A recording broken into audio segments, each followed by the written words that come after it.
La semana, fiscal a juicio. Llegó la hora para establecer si el fiscal general del Estado, García Ortiz, como sostienen las acusaciones, reveló información confidencial incumpliendo su obligación de preservarla y causando daño al derecho de defensa, o si por el contrario no incurrió en delito alguno y no puede probarse, o no delinquió o no se puede probar, que es lo que sostiene él mismo, que es inocente, y la fiscal del Supremo, de la que él depende, que también defiende su inocencia.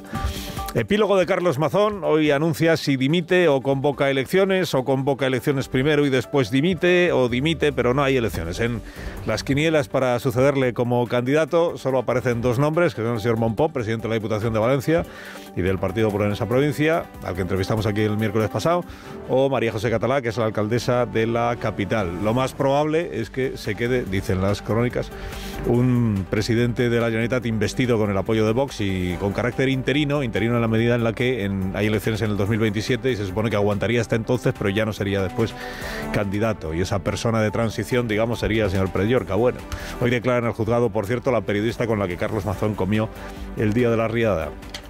Y el Sáhara Occidental hace la digestión del cambio de postura de Naciones Unidas. Marruecos ha sacado adelante su plan de anexión, con Estados Unidos como primer padrino, con España y Francia haciéndole los coros. La ONU dice que es el plan más sólido que se ha presentado hasta ahora. Hay euforia en el gobierno marroquí y hay decepción en el Frente Polisario, a 3 días, por cierto, de que se cumplan 50 años de la Marcha Verde. Onda Cero estrena hoy la serie documental sobre aquel episodio que ha realizado Jorge Abad.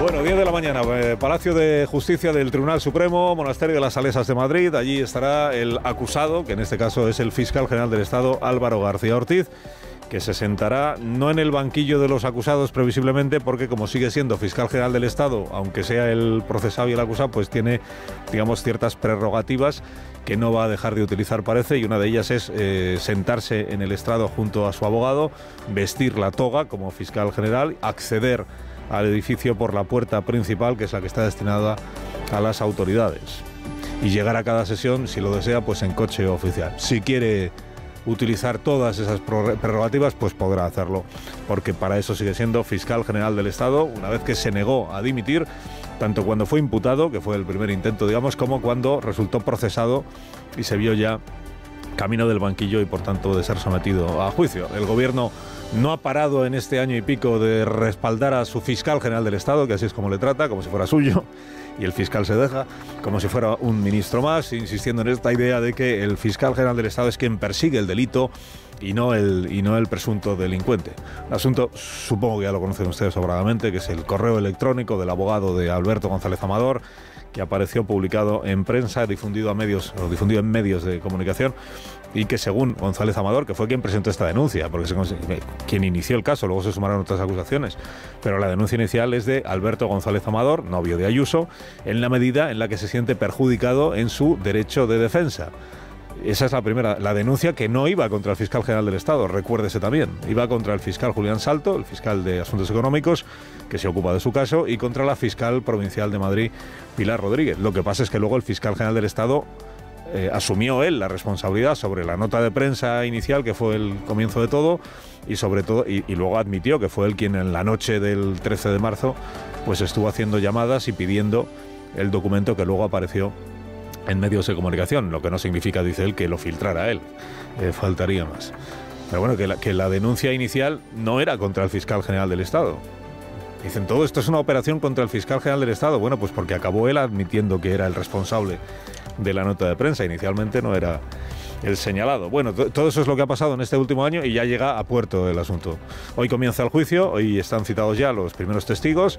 Los testigos iniciales son los fiscales que se ocuparon del asunto, el propio fiscal Salto, que es el que llevaba la causa, o el que ya ha llevado la causa, la fiscal Almudena Lastra, fiscal superior de la Comunidad de Madrid, los fiscales que han tenido el secretario de la Fiscalía General del Estado, Villafañe, en fin. ¿Y quiénes más? Pues se irá viendo. Y les cuento la lista entera hoy. Y luego ya pues al final tendrá que declarar el acusado, naturalmente. A un juicio se va como a todos los juicios. Naturalmente, con la presunción de inocencia, el juicio significa que se han encontrado indicios que apuntan a la existencia de posibles delitos cometidos por unas personas y que por eso se las somete a juicio. No significa que sean culpables y tampoco significa que en el caso de que sean declaradas inocentes, la investigación haya sido mal realizada. La investigación sirve para llegar al juicio. Y en el juicio es donde hay que demostrar la culpabilidad de quienes están sentados en el banquillo. Y por tanto, todos los indicios, llegado a juicios, cuando han de demostrarse como pruebas concluyentes que hacen posible la condena. Se insiste mucho en las informaciones de estos últimos días, que no aportan, la verdad, tampoco nada nuevo, en esto de que la investigación no llegó a encontrar nunca la pistola humeante, es decir, un mensaje, un WhatsApp, un correo electrónico, una llamada que demuestre que fue el fiscal general del Estado personalmente quien se encargó de filtrar un documento confidencial. Recuérdese también que el fiscal general del Estado, ante la perspectiva de ser investigado, se encargó él de borrar todos sus WhatsApps y todos sus correos electrónicos de la cuenta personal de Gmail, lo cual sirve para que algunos sostengan que en realidad no es que no haya prueba concluyente, es que la había, pero fue destruida por el investigado. Bueno, pase lo que pase, si es condenado o si es absuelto, pues si es condenado se convertirá en un mártir del gobierno que seguirá predicando la persecución judicial a todo lo que tiene que ver con Pedro Sánchez, y si es absuelto pues se convertirá en el héroe que fue capaz de demostrar que había lawfare y una causa judicial sin ninguna base, y dirán teníamos razón. O sea que en realidad, pase lo que pase durante el juicio, el desenlace no se conoce, pero las reacciones al desenlace sí. Bueno, no se sabe la hora, pero en algún momento de la mañana de hoy, Carlos Mazón comparecerá ante la prensa para comunicar que deja de ser presidente de la comunidad autónoma. Veremos si hoy mismo, si mañana, si pasado mañana, pero que la dimisión se va a producir, ya está cantado, después de todo lo que ha ocurrido desde el viernes de la semana pasada, cuando se produjo una reunión de los presidentes provinciales del Partido Popular en la Comunidad Valenciana. Fíjate que el miércoles hablábamos con uno de ellos, con el señor Mompó, en este programa, en el día del aniversario de la Riada, y le planteábamos cómo el Partido Popular, como tal organización, no había movido un dedo para hacerle ver al presidente de la Comunidad Autónoma que igual tendría que quitarse de en medio, ¿no? Si no había habido debate interno dentro de la organización. Y Mompó nos dijo pues que a mí me conste no. Esto fue el miércoles. El viernes, una reunión de los presidentes provinciales del Partido Popular al habla con el propio Carlos Mazón, pues para asumir que la situación no tiene salida y que la única manera de pasar página es que el señor Mazón se quite de en medio. Ahora el asunto ya para esta mañana no es que se quita de en medio, el asunto es cómo se quita de en medio o qué viene después. Opciones sobre la mesa.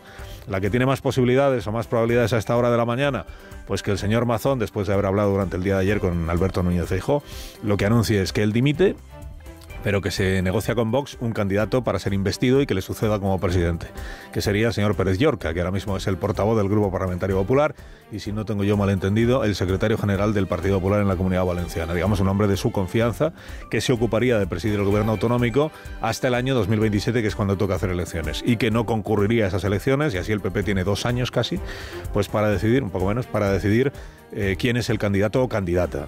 Ya sabe usted, el señor Núñez Feijóo dice, a mí me gusta Catalá, la alcaldesa de Valencia. En el PP de la Comunidad Valenciana dice, a nosotros no nos gusta lo que te gusta a ti, a nosotros nos gusta Mompó, que es el candidato natural a suceder al señor Mazón. Pues se verá quién es. Hay otras opciones, pero que a esta hora de la mañana parece que tienen menos probabilidades. Una es que convoque directamente Mazón a elecciones hoy mismo y luego ya anuncie su renuncia o su dimisión. Hasta que no hable, pues no sabremos exactamente qué es lo que sucede. Pero hay más expectativas informativas para esta jornada, porque también es hoy cuando Maribel Vilaplana declara en el juzgado de Catarroja, ante la juez que lleva esta investigación, sobre el día aquel del 29 de octubre que estuvo comiendo durante horas, sobremesa incluida, con Carlos Mazón. Veremos qué es lo que se le pregunta y qué es lo que ella contesta como testigo. Y que es como testigo con obligación de decir la verdad. Pues claro, como todos los testigos, sí. ¿Por qué algunas veces se subraya esto de que hay que decir la verdad y otras no hace falta?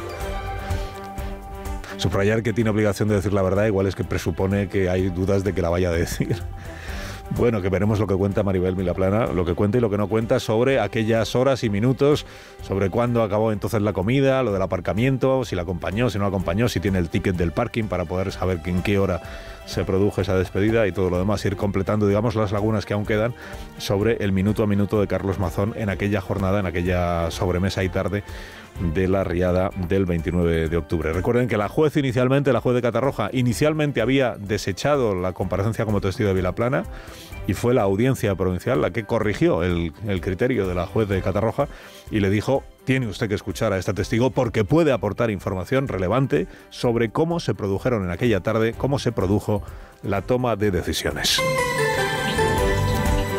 Bueno, Naciones Unidas asumió el viernes pasado como propuesta más razonable y más sólida la de Marruecos respecto del Sáhara Occidental. El Sáhara Occidental, que llegó a ser provincia española, no solo un territorio objeto de un protectorado y administrado por, sino una provincia como tal, la provincia 53. Título, por cierto, de la serie documental que hoy estrenamos en nuestra página web y que ha dirigido y realizado y escrito Jorge Abad. Tenemos ocasión de hablar de esa serie documental a las 11 de esta mañana. Está más de actualidad que nunca porque estamos a 3 días del 50 aniversario de la Marcha Verde y viene bien todo lo que se cuenta en esa serie, no solo para recordar la Marcha Verde, sino para recordar todo lo que pasó antes, es decir, cuál es la historia del Sáhara Occidental y de su vinculación con nuestro país. Este cambio de posición, digamos, de Naciones Unidas, que no significa que Naciones Unidas esté diciendo que esta tenga que ser la solución, pero sí está diciendo que a día de hoy la propuesta de Marruecos, que es la autonomía para el Sáhara, pero la anexión del territorio, que pasaría a ser de soberanía marroquí, está diciendo la ONU que es la propuesta que tiene más visos de salir adelante. A partir de ahí,